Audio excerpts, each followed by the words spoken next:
What's up guys? I hope you are doing well. I am Veer. Welcome to Stellar Family.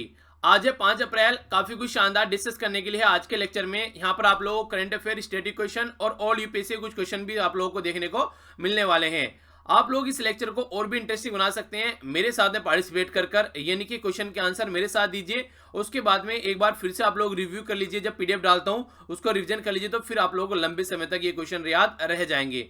तो जैसे कि हम लोग daily सबसे पहले डिस्कस करते हैं जेई टैग, तो पहले देखेंगे जेई टैग का आंसर। उसके बाद में एक क्विज होगा छोटा सा, जो कि एक वार्म अप क्विज होगा, और उसके बाद में आप लोगों के क्वेश्चन होंगे डिटेल में, जो कि आप लोगों को अच्छे से अटेम्प्ट करने हैं। तो आइए आज का डिस्कशन स्टार्ट करते हैं बिना किसी देरी के।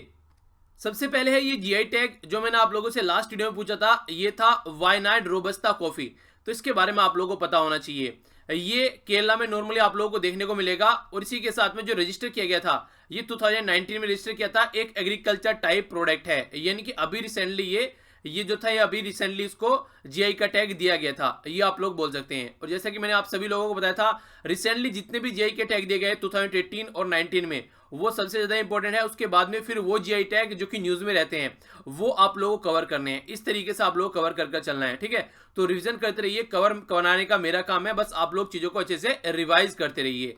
आगे जो आज का आप लोगों का जीआई टैग है, जो कि क्वेश्चन आप लोगों को जाकर मैं ये इसका पिक्चर वगैरह देखिएगा, कौन से राज्य का और किस टाइप का है, ये 3-4 चीजें आप लोगों को इसके बारे में पता होनी चाहिए।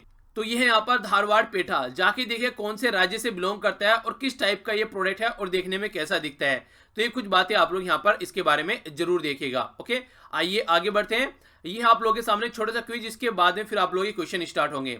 सबसे पहले बात की जा रही है यहाँ पर बात की जा रही है एक इंस्टीट्यूट के बारे में, जिसके द्वारा लॉन्च किया गया agriculture marketing and farm friendly reform index. तो हमारी कंट्री का कौन सा इंस्टीट्यूट है जिसके द्वारा ये लॉन्च किया गया? काफी इंपॉर्टेंट है, एग्रीकल्चर से रिलेटेड है, और आप लोगों को पता है हमारी कंट्री में किसानों की इनकम 2022 तक डबल करने की बात की जा रही है, तो इसलिए भी काफी इंपॉर्टेंट हो जाता है।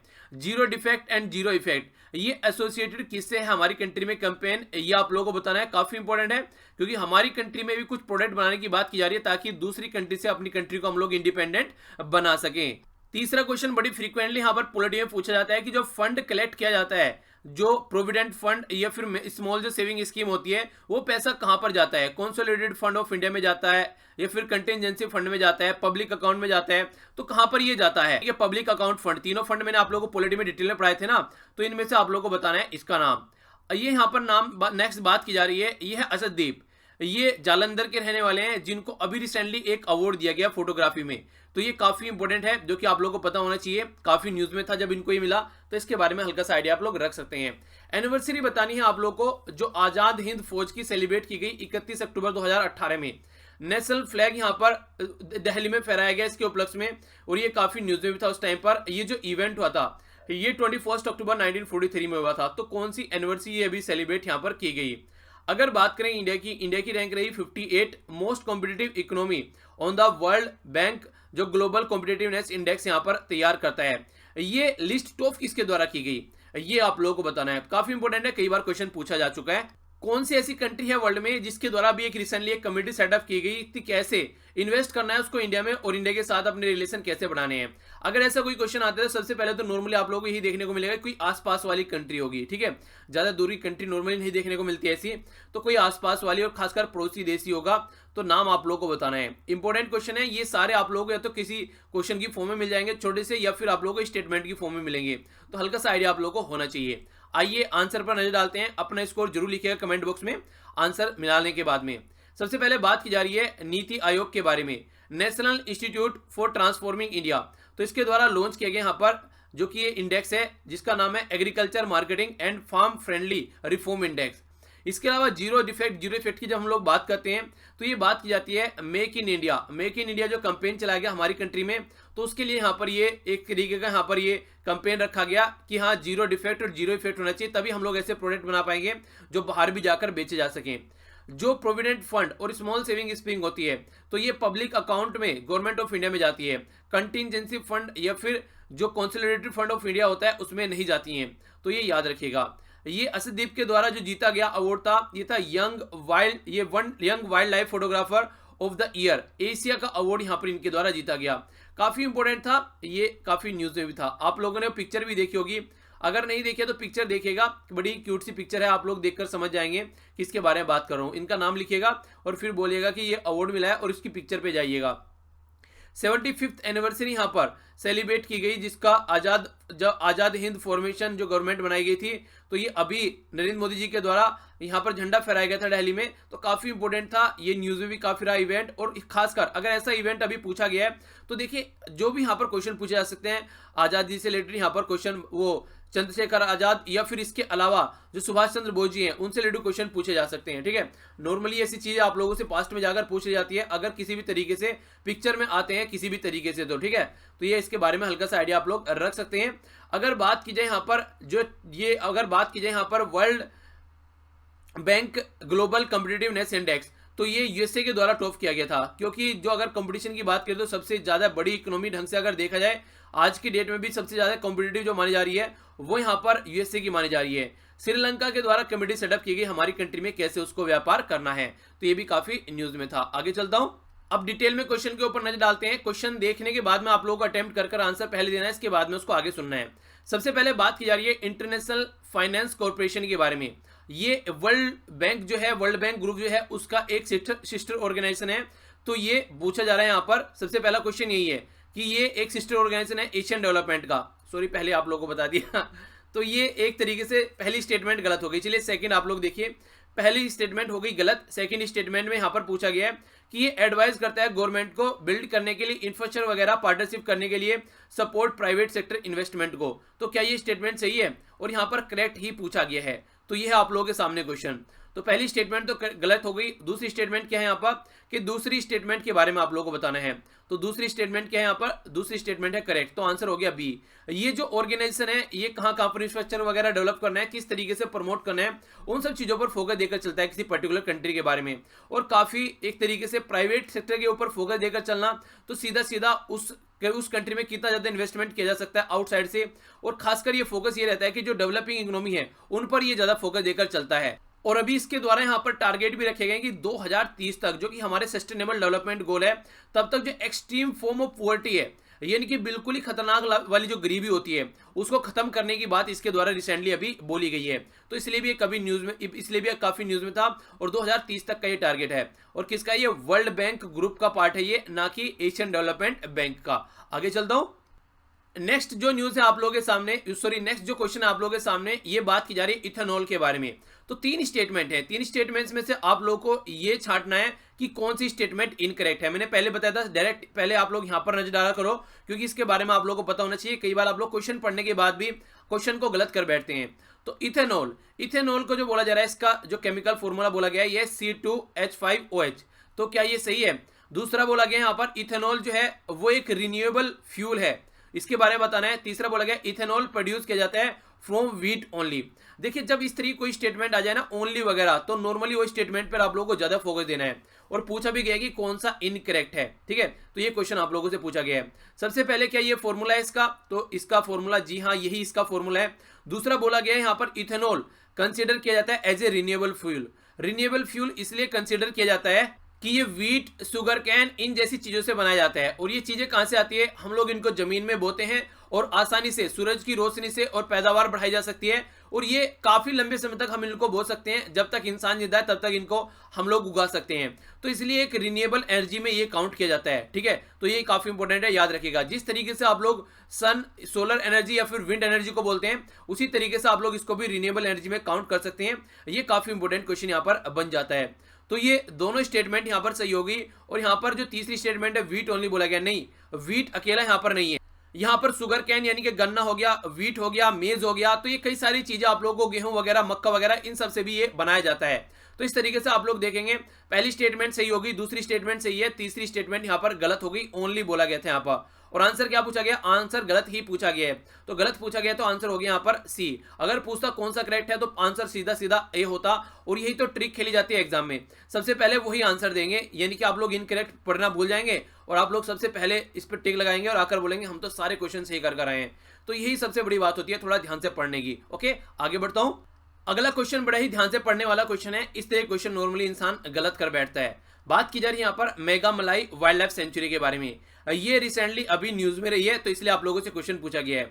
अभी वुड स्नेक जो है यहाँ पर वो यहाँ पर पॉइंट एंडेमिक किया गया है इस पर्टिकुलर एरिया में, जो कि ओनली मेघामलाई सेंचुरी में पाया जाता है। पहली स्टेटमेंट ये है। दूसरा बोला गया मेघामलाई जो यहाँ पर ये माउंटेन रेंज है ये सिचुएटेड है ईस्टर्न घाट में, ये है ईस्टर्न घाट में थेनी डिस्ट्रिक्ट तमिलनाडु के अंदर। और पूछा गया कौन सी स्टेटमेंट यहाँ पर करेक्ट है, ठीक है।